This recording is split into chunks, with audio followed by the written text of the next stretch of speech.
Good afternoon my dear friends, welcome back to my family. আশা করি সবাই ভালো আছে, সুস্থ আছো বন্ধুরা। আজ বহুকাল বাদে ছাদ থেকে ব্লগ শুরু করছি। সকাল থেকে বন্ধুরা এক সেকেন্ডও ফুরসত পাইনি।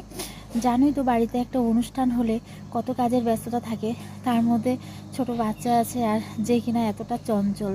তো সকালবেলায় আজকে কাজগুলো কিন্তু খুব এগোচ্ছিল, খুব তাড়াতাড়ি সব কিছু হয়ে যাচ্ছিলো। আমি সকালে আয়ুষের খাবার তৈরি করে আমি ডাল বসিয়ে দিয়েছিলাম, ডিম আলু সেদ্ধ হয়ে গেছিলো, আজকে ডিম রান্না হয়েছে।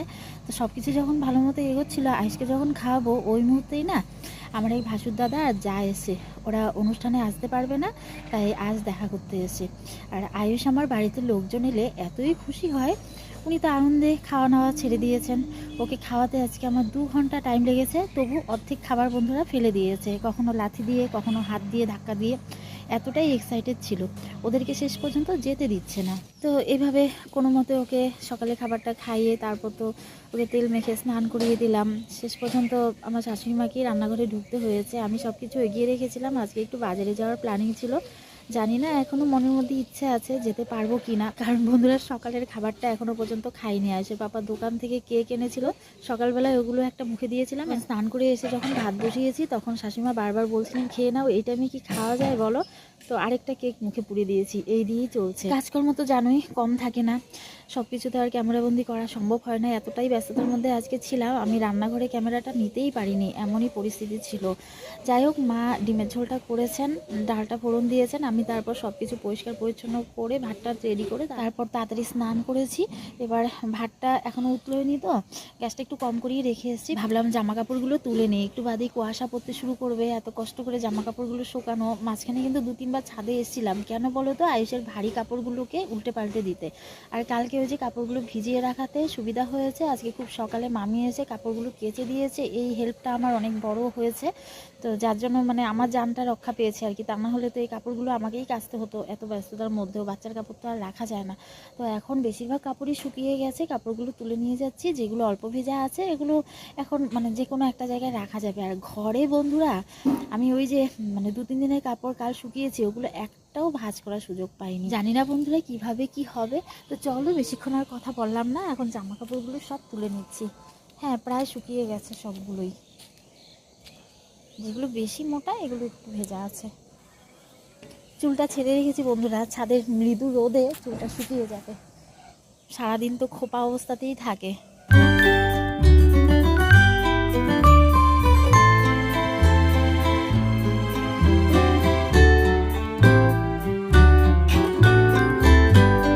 তো বন্ধুরা এই যে আধ ভেজা, কম ভেজা আর শুকনো কাপড় মিলিয়ে এই পরিস্থিতি।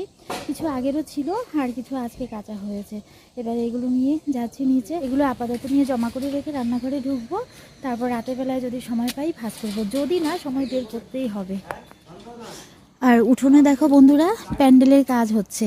এখানে শুধু বসারই ব্যবস্থা করা হবে, খাওয়া দাওয়ার ব্যবস্থা করা হবে। কাছে একটা মাঠ রয়েছে, 2টো বাড়ি পরে ওই মাঠে, ওখানে হয়ে গেছে গাছ গাছ পোতা। ওটা তোমাদের দেখাতে পারিনি, যাওয়াই তো সম্ভব হয় না আমার, বলো। এতগুলো কাপড় নিয়ে নামতে না বন্ধুরা ভয় করে। আয়ুষের আবার আওয়াজ শোনা যাচ্ছে, ঠাম্মির কাছে আছে এখন। ঠাম্মি ভালো সামলাতে পারে না, খুব চঞ্চল হয়ে গেছে। এই দেখো বন্ধুরা জামা কাপড়ের ভারে বোধহয় আয়েশের দোলনাটা শেষ পর্যন্ত ভেঙে যাবে। এসে দেখি বন্ধুরা ভাত উঠলে উঠেছিল, একদম ভাতের ফ্যান পড়ে গ্যাসটা অফ হয়েছিল। আর একটু হবে। এই দেখো রান্না হয়েছে ডিমের কারি আর হচ্ছে মুসুর ডাল। এখন ভাতটা নামিয়ে একটু পাঁপড় ভেজে নিব, এই দিয়ে আজকে দুপুরে খাওয়া হবে। মা তোমার বড়ই গাছ কাটা পড়লো অনেকগুলো, আমার শাশুড়ি মার খুব পছন্দ।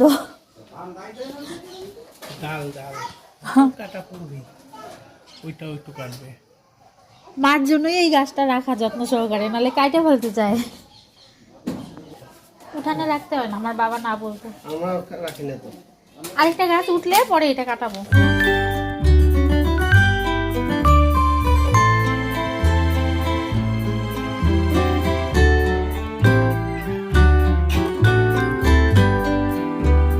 দুপুরবেলায় ভেবেছিলাম কাজকর্ম ছেড়ে বাজারে যাব, কিন্তু সেটা আর হলো না। এখন সন্ধ্যের পর ওকে ঘুম পাড়িয়ে তারপর একটু বাজারে যাচ্ছি, যেতেই হবে। এগুলো কেনার খুবই প্রয়োজন, সেগুলি বাদ আছে কেনার, সেগুলি কেনাকাটা করতেই যাচ্ছি।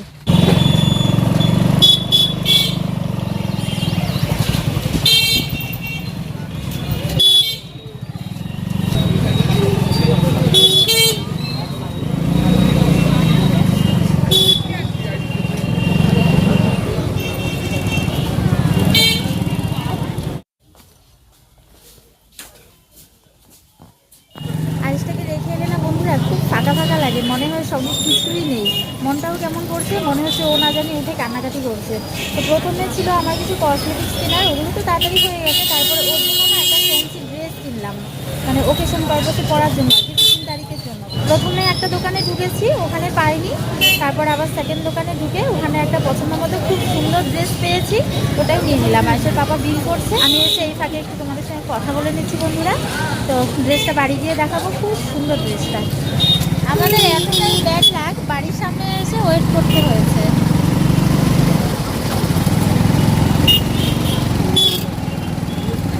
হয় যেতে নয় আসতে, এখানে দিলে হবে।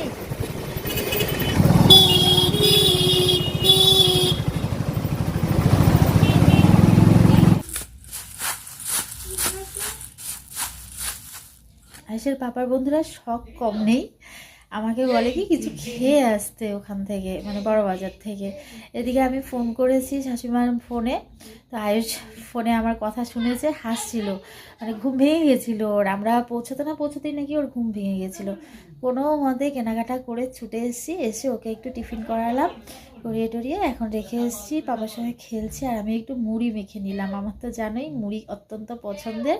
মুড়ি মাখা খাওয়ার খুব একটা টাইম পাই না, এখন যেহেতু খেলছে তাই এই সুযোগে একটু খেয়ে নেই। তো জিনিসপত্রগুলো তোমাদের পরে দেখাবো বন্ধুরা।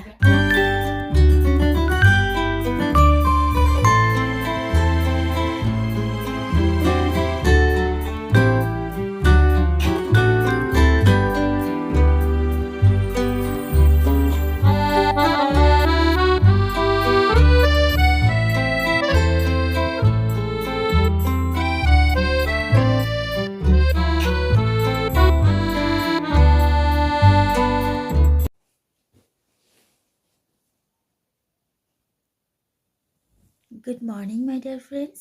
কাল রাতে না ভিডিওটা কমপ্লিট করতে পারিনি, সময় কিন্তু যথেষ্ট পেয়েছিলাম আয়ুষ ঘুমানোর পর, কিন্তু কাছাকাছি কোথাও মাইক বাজছিল তো, তাই সাহস হচ্ছিল না। গতকাল যে ভিডিওটা দিয়েছি কোনো মাইকের আওয়াজও ছিল না, কোনো গানও ইউজ করিনি, জানি না কেন জানি কপিরাইট ক্লেম করে ফেলেছে, তাই ভয়ে আর কাল তোমাদের সামনে আসিনি। তো বাজারে গিয়েছিলাম, কী কী কিনেছি সেগুলো তো তোমাদের দেখাতেই হবে, মেনলি আয়ুষের ড্রেসটা। তো চলো এখন সকাল সকাল দেখে নেওয়া যাক। আমার কাজকর্ম শুরু হয়ে গেছে, আজকের ব্লগটা এখনও শুরু করিনি যেহেতু গতকালের ব্লগটা শেষ করতে পারিনি। তো চলো এক এক করে জিনিসগুলো দেখে নিই আমরা। ও সবার আগে দেখাই, বলেছিলাম না আমার ভাসুর দাদা এসেছিলো, ভাসুর দাদা ওকে খুব সুন্দর গিফট দিয়ে গেছে, দাদা আর দিদি এসেছিলো।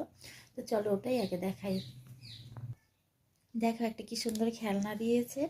আমার আয়ুষ তো ইয়েলো কালার পছন্দ করে, এখানে ইয়েলো কালার রয়েছে বেশ কটা, তাই ও এটা খুব পছন্দ করেছে, কিন্তু এখন ছুঁড়ে ছুঁড়ে ফেলে দেয়। আরেকটা ছোট খেলনা আছে,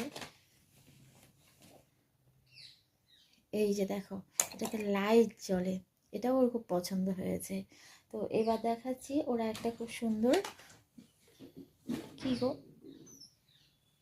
একটা খুব সুন্দর ড্রেস এনেছে। এই দেখো উলেন ড্রেস, কিন্তু সোয়েটার।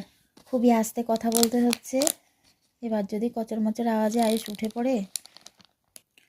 এই দেখো বন্ধুরা, সোয়েটারের সেটটা খুব সুন্দর হয়েছে, সাইজে একটু বড় হবে, তবে ও পরতে পারবে নেক্সট ইয়ার। এবার হয়তো পরাতে পারবো না, নেক্সট ইয়ার পরতে পারবে। আমাকে চেঞ্জ করে নিতে বলেছিল, কুচবিহার থেকে কিনেছে, কিন্তু বন্ধুরা কেউ ভালোবেসে পছন্দ করে যদি কিছু জিনিস দেয় সেটা আমি কখনো চেঞ্জ করাটা পছন্দ করি না। আর আমার নিজেরও গিফটটা খুব পছন্দ হয়েছে। তো চলো এবার আমরা কি কিনেছি সেটা দেখা যাক। আমার কিছু কসমেটিক্স রয়েছে এখানে বন্ধুরা, এটা দেখালাম না, তেল, শ্যাম্পু, ফেস ওয়াশ এইসব আর কি, যেগুলো রেগুলার ইউজে দরকার হয়। তো এগুলো শীতকালে তো বেশি লাগে জানোই। বাজারে যাচ্ছ যাও, আমার পিছনে খোঁচানোর কোনো মানে হয় সকাল সকাল?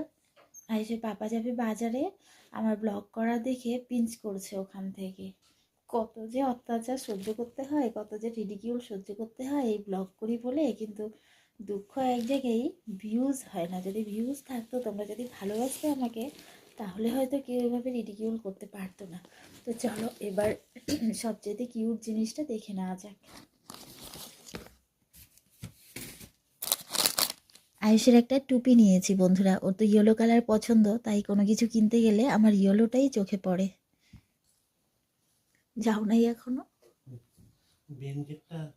টুপিটা তো কিনেছি বন্ধুরা, 349 নিয়েছে, এত দাম দিয়ে কিনেছি, পরাতে পারি কিনা সন্দেহ। কালকে পরানোর চেষ্টা করেছিলাম, টেনে খুলে ফেলে দেয়। আর কষ্ট কোন জায়গায় লাগছে যেন, আমার মা খুব সুন্দর ক্রুশ কাঁটা দিয়ে টুপি বানাতে পারে, কিন্তু এত কাজকর্ম করে মায়ের দ্বারা তো এখন সম্ভব না।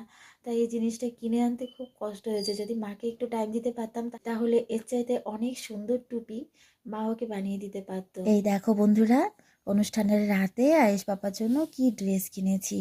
বললাম না সব কিছুতেই ইয়েলোটা প্রেফার করি, অনেক ড্রেস দেখিয়েছিল কিন্তু এই ড্রেসটা আমার এক নজরেই চোখে পড়ে গেছে। এটার প্রাইস নিয়েছে বন্ধুরা 1450 টাকা।